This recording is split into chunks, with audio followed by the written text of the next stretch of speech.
Benih Rahasia Sang Pewaris episode 110. Shira menghampiri Kenzo. Ia ingin menghiburnya, tetapi ia tidak tahu harus berkata apa. Helena terlihat tidak begitu baik sekarang. Apa yang akan ia lakukan jika sesuatu terjadi pada Helena? Aku baik-baik saja, kata Kenzo, menghiburnya. Shira menepuk pundaknya dan menemaninya menunggu hasilnya. Tiba-tiba, pintu terbuka, dan dokter muncul sambil bertanya, "Tuan Muda Kenzo, kami baru saja menemukan detak jantung Nyonya Tua Wiharja tidak normal, dan sepertinya dia salah minum obat. Apakah Anda yakin dia minum pil jantung yang tidak berbahaya? Bagaimana keadaan nenekku? Kami baru saja membersihkan perutnya, dan kami mencoba menurunkan tekanan darahnya. Namun, ini mungkin akan menjadi pengalaman yang sulit baginya." Mendengar itu, semua orang yang hadir merasa iba padanya. Shirk memperhatikan tangan Kenzo yang terkepal erat, dan ia pun merasa iba. "Kami akan berusaha semaksimal mungkin agar dia bisa sadar kembali. Tuan Muda Kenzo, bisakah Anda membawakan saya pil yang biasa diminum Nyonya Tua Wiharja di rumah? Saya ingin memeriksanya." Kenzo mengangguk. Ketika dokter menutup pintu lagi, Kenzo memanggil pembantu rumah tangga dan memintanya untuk mengantarkan obat. "Mama sudah tua sekarang, tapi dia masih harus menderita seperti ini. Aku merasa kasihan padanya," kata Rihanna sambil memegang dadanya. "Bahkan orang normal pun tidak sanggup menanggung semua penderitaan ini. Apakah ada yang salah dengan obatnya?" Jordi mengerutkan kening. Shira secara intuitif memikirkan seseorang. Nindya telah muncul di Wiharja Residence hari ini, dan dia adalah wanita jahat dan licik. Mungkinkah dia terlibat dalam hal ini? Meski begitu, Shira menyimpan tebakan ini untuk dirinya sendiri. Lagi pula, dia tidak bisa mengatakan apapun tanpa bukti. Setelah lebih dari 2 jam di unit gawat darurat, Helena dipindahkan ke bangsal.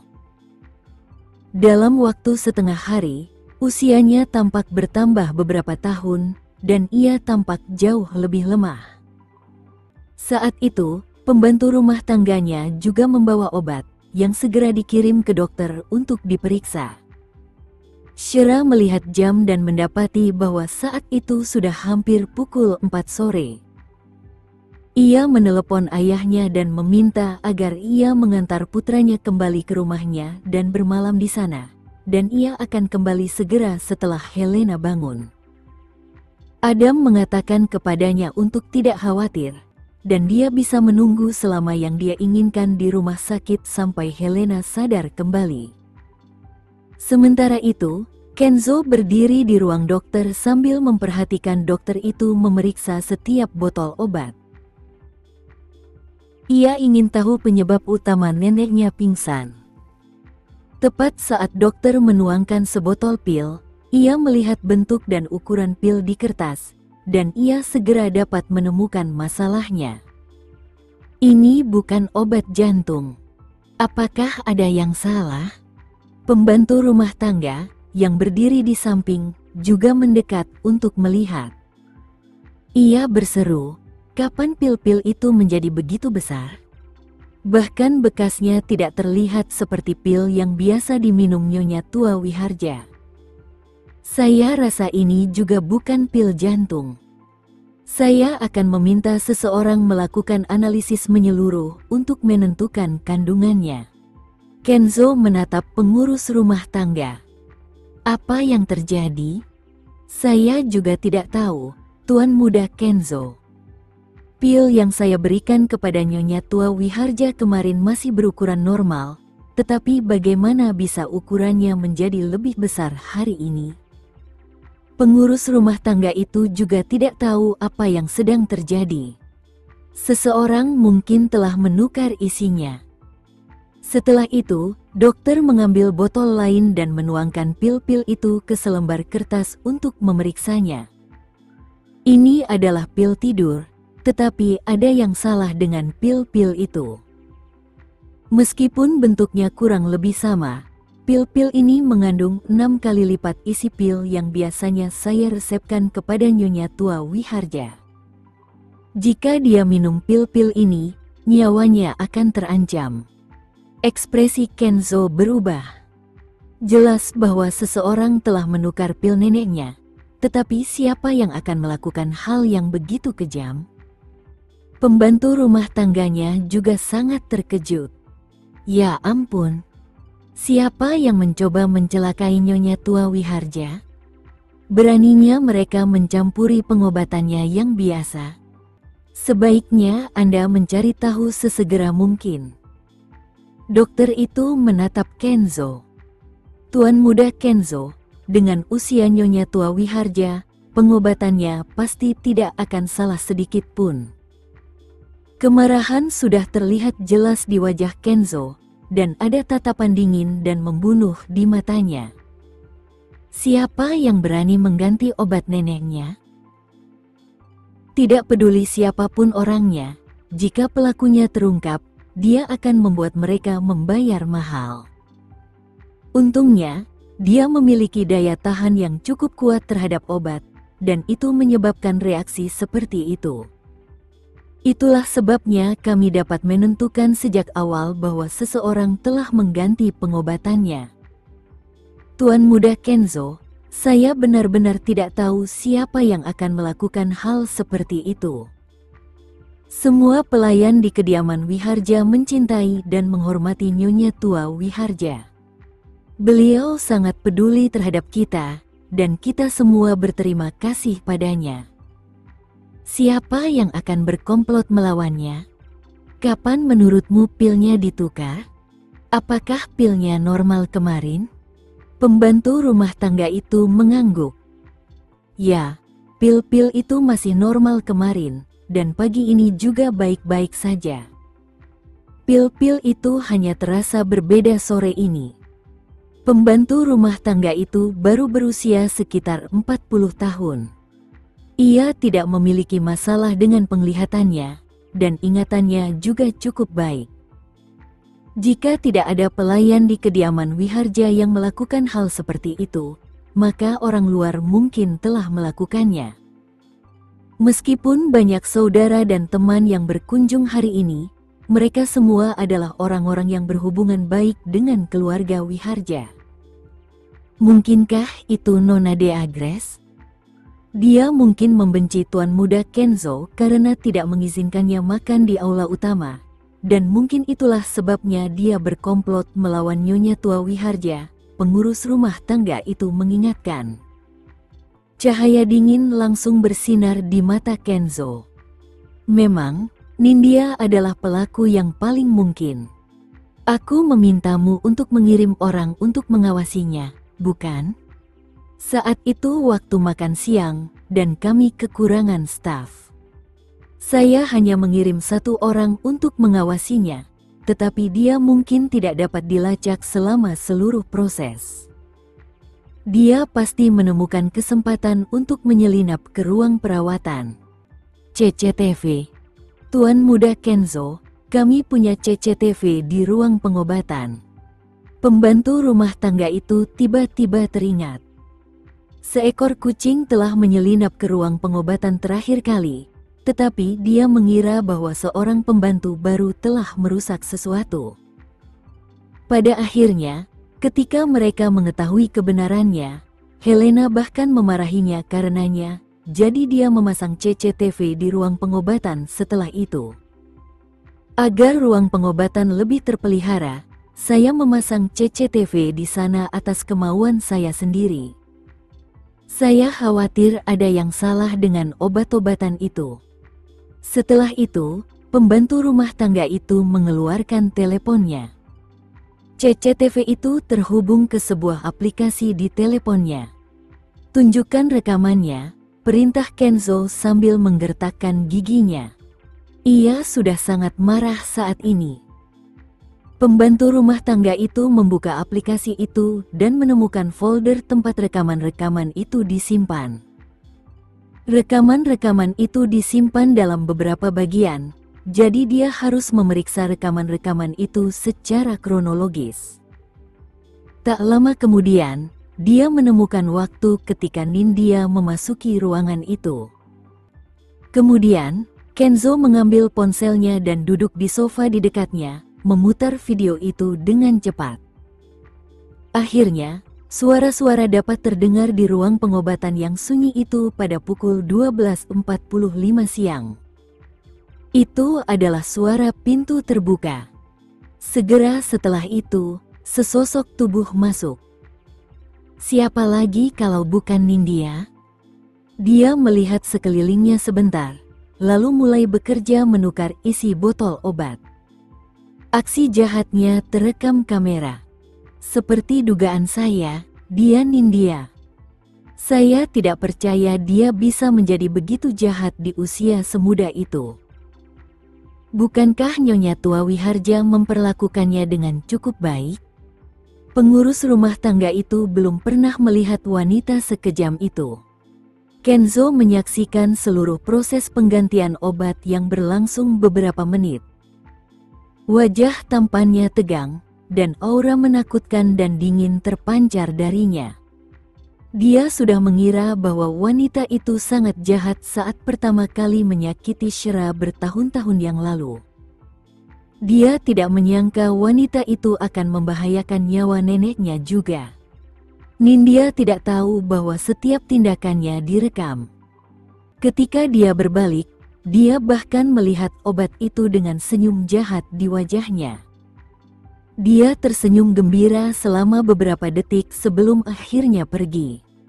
Pembantu rumah tangga itu hampir gila karena amarahnya.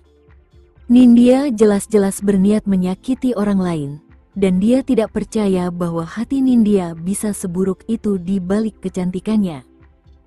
Kirimkan aku salinan videonya. Kenzo menyerahkan kembali telepon itu kepada pengurus rumah tangga, lalu bertanya kepada dokter, bagaimana kondisi nenekku saat ini? Kondisi Nyonya Tua Wiharja baik-baik saja, dan tekanan darahnya sudah normal.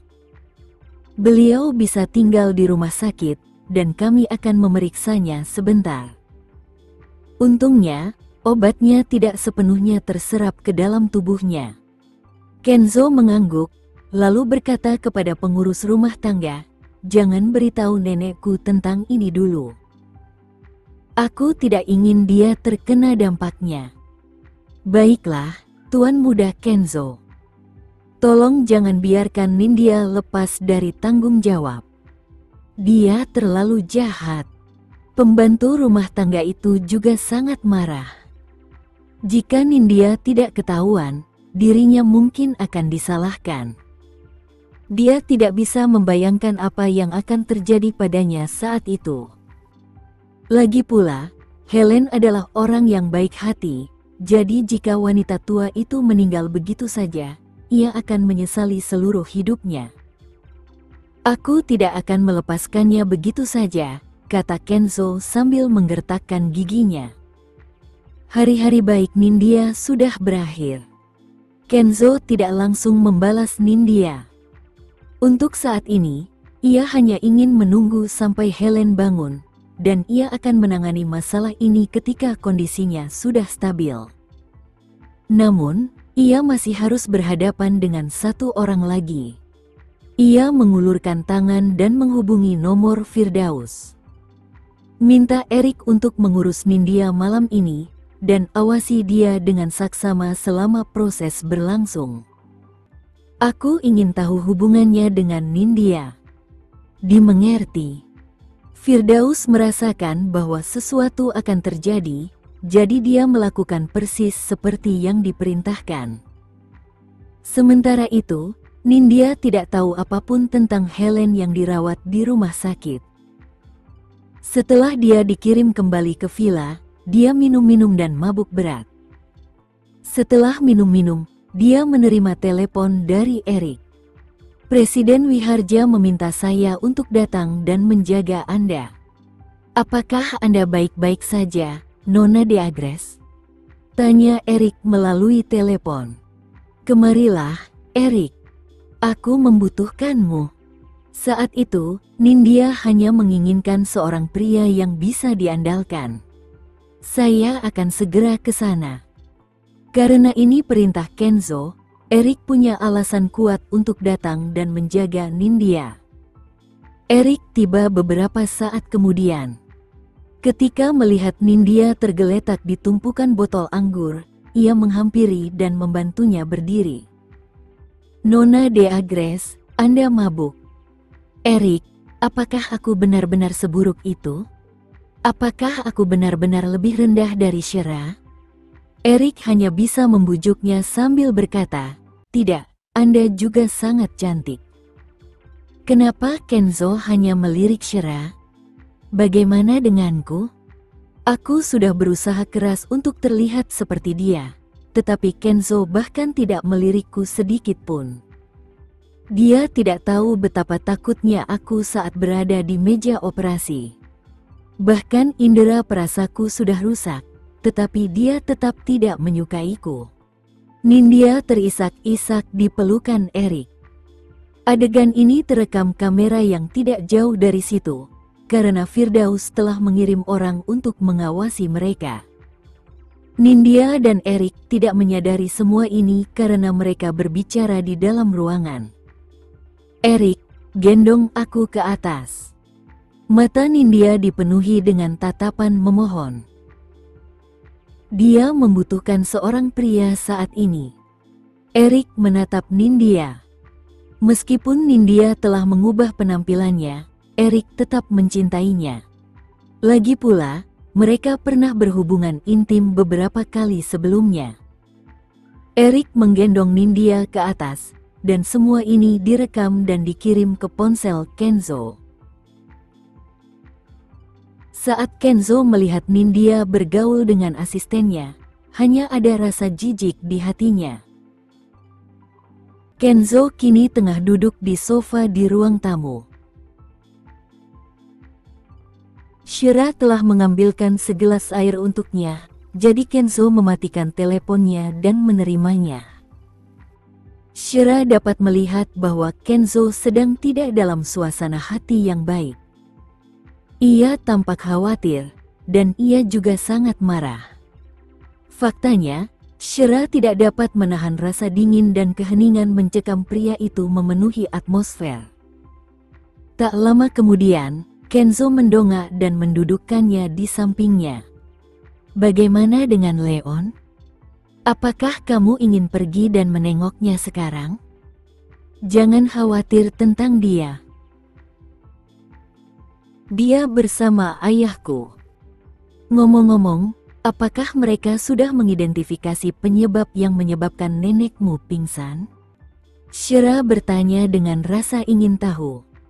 Kenzo mengangguk. Aku akan menceritakan lebih banyak kepadamu saat aku sudah selesai mengurus semuanya. Tentu saja. Yang penting sekarang nenekmu bangun. 1 jam kemudian, Helen terbangun dan tampak dalam suasana hati yang baik, meskipun dia tidak tahu mengapa dia pingsan pertama kali. Mama, biarkan aku yang mengurus makan malam kita tahun depan. Mama sudah tua, dan Mama harus lebih banyak beristirahat. Rihanna mengira persiapan makan malam yang sibuk telah membebani kesehatan Helena dan menyebabkannya pingsan.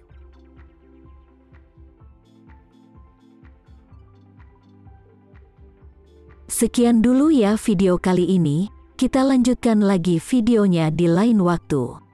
Oh iya, bagaimana menurut kalian? Semoga bisa sedikit menghibur kalian semua. Untuk teman-teman yang baru nonton, jangan lupa subscribe ya, hehehe. Dan kalau teman-teman ada yang ingin gabung langganan, bisa langsung gabung saja untuk dapat fitur yang menarik dan sedikit membantu Mimin. Terima kasih banyak sudah menonton, sampai jumpa lagi, bye.